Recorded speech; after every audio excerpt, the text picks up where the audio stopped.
Particularmente, yo he tenido una experiencia muy cercana y ha sido con una empresa familiar, muy tradicional. Efectivamente, un gran ícono en el mercado, pero que ese ícono llegó a un punto en que su evolución se congeló. Y efectivamente vivimos eso, vivimos cómo a nivel financiero entró en una crisis, ¿no?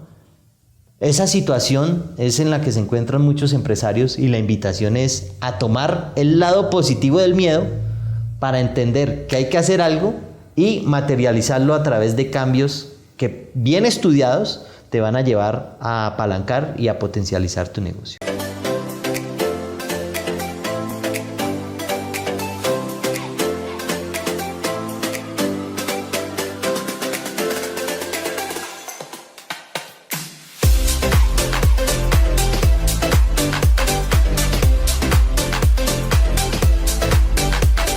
Bienvenidos a Punto Biz, un programa exclusivo de The Biz Nation. Bueno, como les conté, estamos con Luis Felipe Ordóñez, director del Centro de Economía Circular. Y aunque ya se los presenté en una introducción, ahora quiero hacerle una pregunta para que él mismo se va a presentar. Y es que yo te he escuchado, estuve estudiándote mejor dicho. Y hay algo que hablas mucho y es del paradigma. Hay que cambiar el paradigma, la sostenibilidad está muy de la mano, pero yo antes de hablar de el liderazgo, la sostenibilidad y la empresa, quiero hablar con el Luis más personal y es como, ¿en qué momento te diste cuenta que esto de seguir el camino, que es como seguir el paradigma, no era para ti? ¿Eso fue en la niñez, en la juventud? ¿Cuándo fue? Súper. Sí, parte ya de mi último semestre en ingeniería industrial, llega el momento de plantear el proyecto de grado, ¿no? En ese momento se usaba mucho el plan de negocios, pero yo no quería un plan de negocios que quedara en la biblioteca, yo quería crear una empresa y que la empresa funcionara como tal. Y paralelamente se estaba dando en mi casa, yo vivía en una casa campestre que tenía muchos árboles de mango, y todos florecían y producían a la vez. Entonces, cuando llegaba la época de cosecha, mangos por todos lados, ¿no? Mango al desayuno, al almuerzo, a la comida, al postre, por todos lados. Y empecé a recolectarlos y llevarlos a la central de abastos y me choqué con una realidad, ¿no? ¿Cuál era esa realidad? Que la labor y el sacrificio de recoger los mangos para llevarlos a la central de abastos no compensaba el esfuerzo que se realizaba, ¿no? A nivel económico. Entonces dije, bueno, hay que diseñar algún proceso que nos permita conservar la fruta y darle un valor agregado. Y allí sale una empresa de deshidratación de frutas. Eso en su contexto pues fue sumamente innovador. Estamos hablando del año 2006, en el cual hablar de energía solar, hablar de frutas deshidratadas aquí en Colombia, pues eso no era normal, ¿no? Sí. Eso me lleva a empezar a generar procesos de innovación, a cambiar los paradigmas de consumo, a empezar a ser un agente de cambio en la industria de alimentos, en emprendimiento y en procesos de innovación. ¿Y cómo haces en ese momento que estás terminando la universidad? Me imagino yo como mucho conocimiento, digamos, técnico, conceptual, te estrellas con la realidad esta de los mangos, que déjame decirte, lo he vivido, como estar en zonas rurales y ver los mangos desperdiciarse, tal cual. Así es. Bueno, ves esto, ¿cómo haces para poner en práctica lo que habías visto en la universidad? Como en serio llevarlo al juego, diría yo. Sí, fue muy interesante porque fue ese choque entre lo conceptual, técnico, académico y la parte empresarial, porque ya quería dar el paso a la parte empresarial, pero no había tenido una experiencia previa a nivel comercial. El caso de la deshidratación particularmente fue muy interesante porque empecé yo a observar y a consultar por internet qué experiencias habían de deshidratación solar y encuentro la cocina solar, una cocineta solar, y no es nada diferente a una olla donde a través de espejos se direcciona la energía del sol allí, se concentra, se calienta y genera un proceso de cocción. Entonces yo, bueno, llevemos los mangos allí. No funcionó porque precisamente cocinaba, ¿no? O sea, concentraba tanto el calor que no deshidrataba, sino que cocinaba. ¿no? En el caso de la deshidratación es aire caliente, pero que no supere mucha temperatura. Ya. ¿No? Entonces empecé prueba y error y me di cuenta que aquí en Colombia pues tenemos el tema del café, el tema de los invernaderos para secar el café, ¿no? En la costa se usa el banano paso, que también lo secan con el sol. Y generé un híbrido entre un invernadero y una cocineta solar, haciendo pruebas con cartones, con espejos, con maderas en la casa, y finalmente fue un proceso excelente porque me permitió obtener una deshidratación rápida para que la fruta quedara en un punto óptimo. O sea que innovar, ya que ya empezó a salir esta palabra, innovar no es solo traer como tecnologías nuevas. Es que a mí me ha pasado, Luis, que empiezo a hablar con personas y cuando hablan de innovación todo se vuelve muy tecnológico. Y ahora te escucho y digo como, oiga, esto es como un saber ancestral traído. Entonces, ¿cómo viene siendo innovar ahí? De hecho, lo has dicho, y es interesante poder poner esto aquí. Había innovación, en el 2006 ya habían deshidratadores solares industriales, ¿no? Una cadena de producción, cadena continua y demás, pero yo, pues, estudiante, no tenía la inversión para hacer eso. Y encontré que esos procesos ancestrales, que esas buenas costumbres adquieren mucho valor, y es allí donde entra un nuevo concepto de innovación, y ya no es únicamente refiriéndonos a la tecnología, sino es cómo logramos apropiar esas costumbres, esos saberes ancestrales y darles valor de cara a una nueva forma de la economía, ¿no? Entonces era muy interesante porque este proceso solar me permitió a mí que el costo de operación era cero, ¿no? Sí. O sea, y adicionalmente las frutas, eso ya pues la empresa finalmente la vendí y demás, las frutas quedaban con un sabor y una textura única, diferente a un proceso industrial hecho a gas, ¿no? Porque el sol permitía que la deshidratación fuera lenta y la fruta generara como unos azúcares adicionales allí, y eso no se lograba de manera industrializada. Wow, ¿no? Wow, esto me hace ya como el primer llamado a que en este mundo que va tan rápido uno quiere ir como al mismo tiempo, y quizás para innovar hay que frenar y mirar lo que se hizo, ¿no? Como qué hicieron antes y desde ahí abrir mi propio camino. Puede ser, me suena eso. Totalmente, y mira que Colombia, nosotros como colombianos, como países latinoamericanos, tenemos ese potencial, y es un potencial que ha ido quedando de la mano, porque nos hemos fijado mucho en tendencias internacionales, en tecnologías que han desarrollado otros países, que están bien, que podemos usar, pero nosotros también podemos desarrollar tecnología y avances a partir de costumbres ancestrales.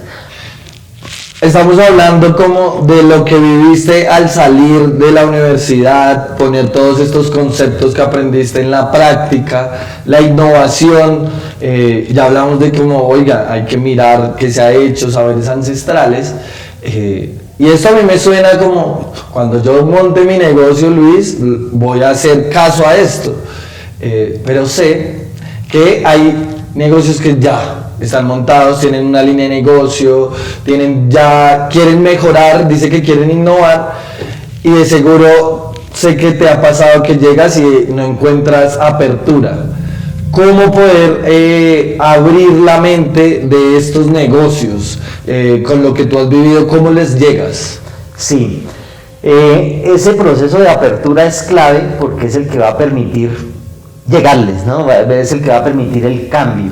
Entonces muchas veces el mismo empresario no escucha al hijo, no escucha al familiar, sino que escucha a un tercero, pero al que realmente escucha es a un cliente, ¿no?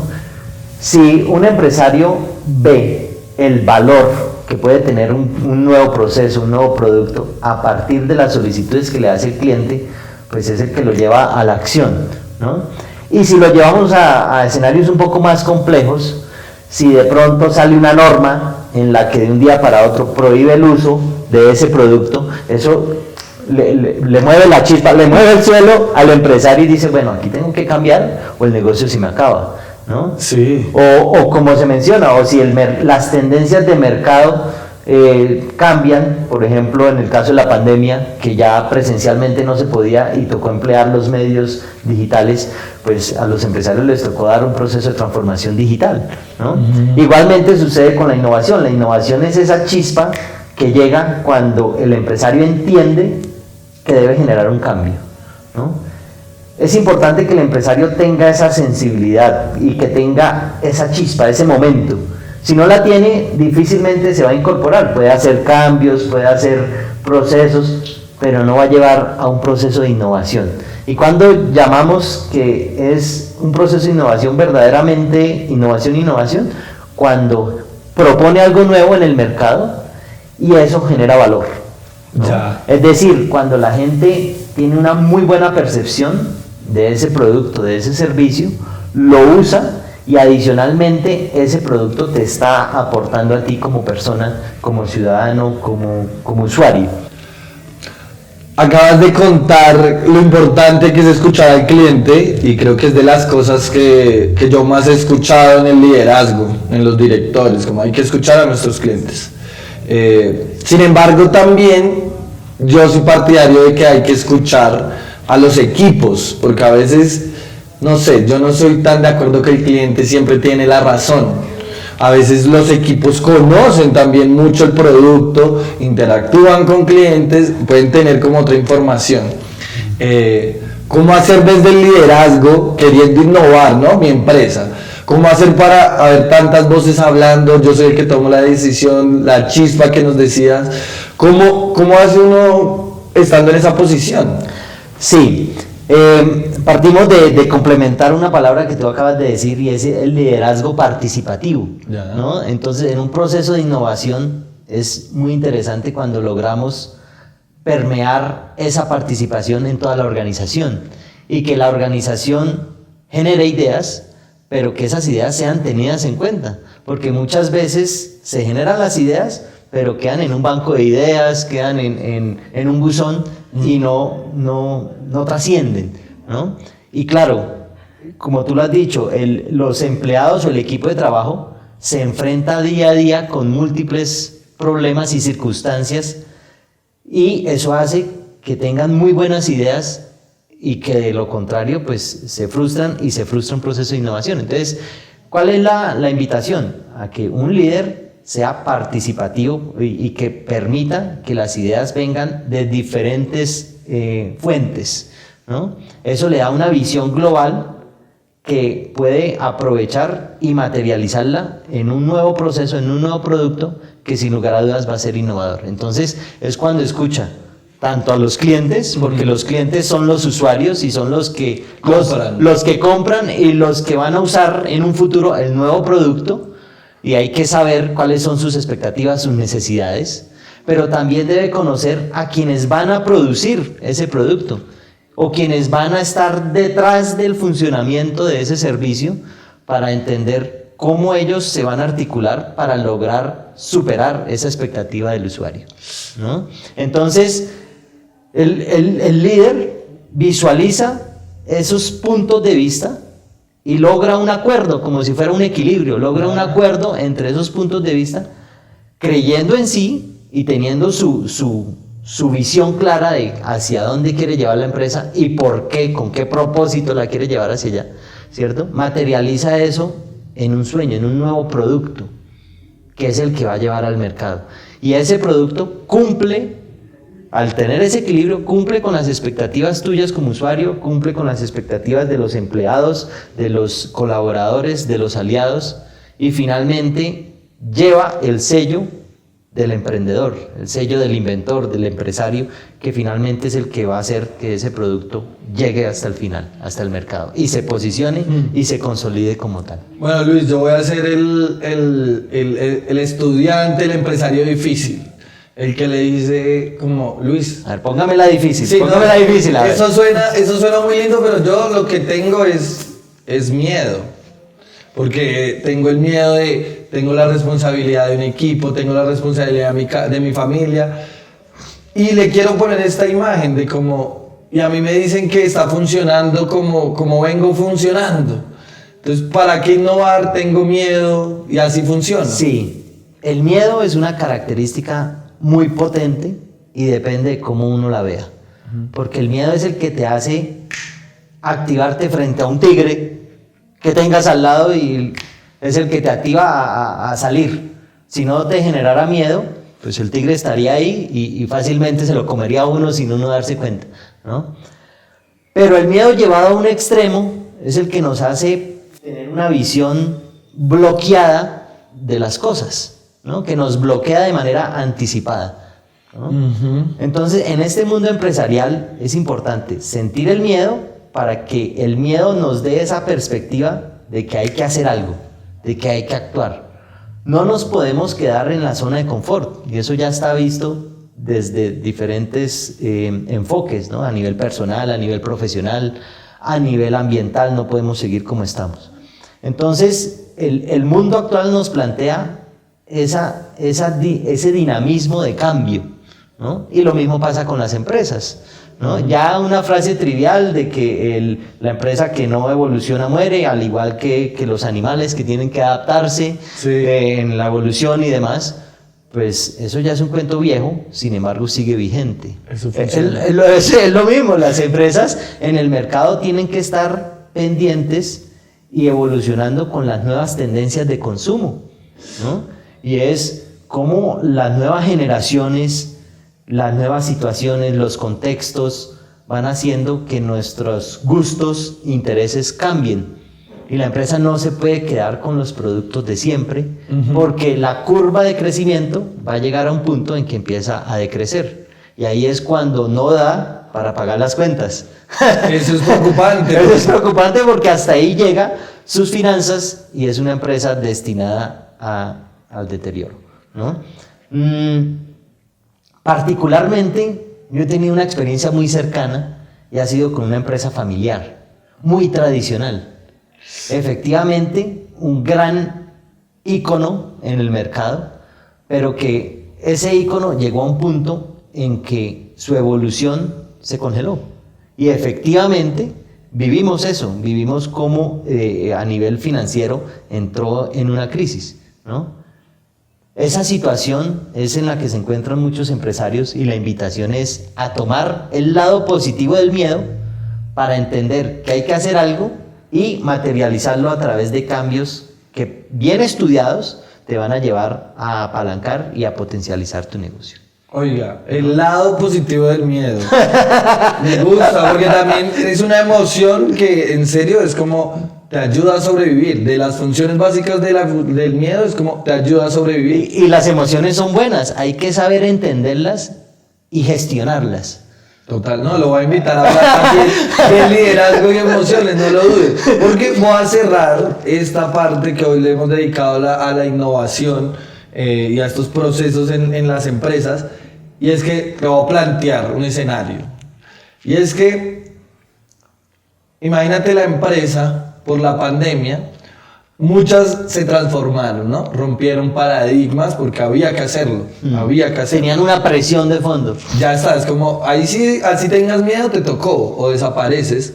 Pero el caso de esta empresa, y quiero que te imagines como el CEO de esta empresa que te estoy contando, convirtió todo su producto a la virtualidad, todo a la virtualidad.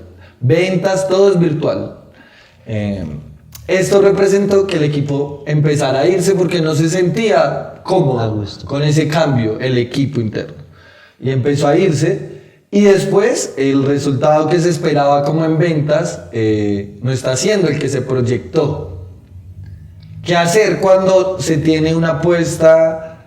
Porque esta empresa que te estoy contando, en esta empresa imaginaria, toda su apuesta económica también ya se había ido para esto virtual. Pero no está compensando los números, el equipo se está yendo. ¿Qué harías tú siendo ese director? Porque se necesita innovar. Excelente pregunta. En este proceso de innovación hablamos de la validación.